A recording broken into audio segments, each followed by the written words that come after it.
المصحف مخطوط يدوي، اللي هو تقريبا كامل، مصحف كامل ومخطوط. مصحف يا الله. هذا مصحف ثاني طبعا طول 8 متر ونص، مصحف مخطوط كامل.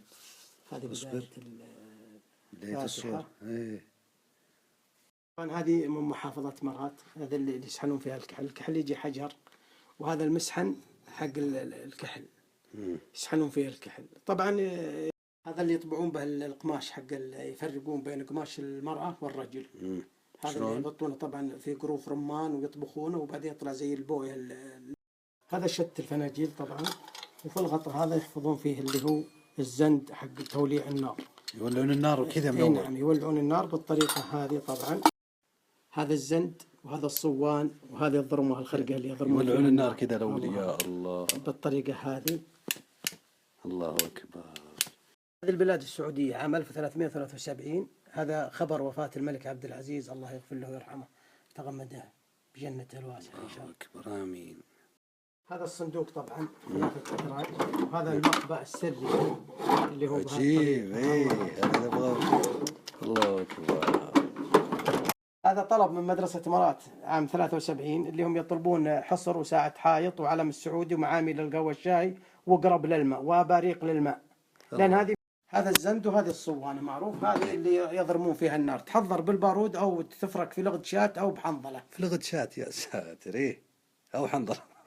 هذه النزيرة اللي يدقون فيها الهيل والقهوة السابق. الله أكبر. ايه.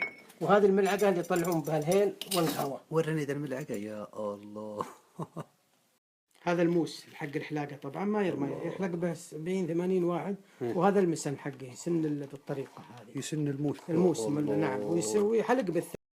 هذا عرض الصور ثابتة طبعا على الغاز، ما كان في كهرباء أول. بهالطريقة هذه مثلا، وعلى الغاز من هنا ويعبيه هذا. هذه طبعا أنواع المساوي اللي تكون بها ثيابنا، وعلى الجمر وشيء يحط وسط الجمر. نعم. وهذا لا، هذا يعبى غاز من نفسه، وهذا من اندرهم طبعا يعبى. هذا طبعا فيه أغراض هي كاملة ما نقصنا منها إلا ذا. وهذه أغراض إيش؟ أغراض عجوز. الله. وهذه الخماخم. طبعا هذا مو بسفينة، هذا دريل حق صايغ الذهب طبعا بالطريقة هذه. يا قلبي.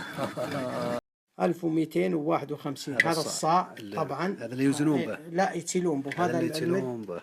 وهذا النصيف وهذا الربيع. الله أكبر. هذه طبعا كاملة. هذه عفريتة السيارات في السابق طبعا. هذه 5 طن.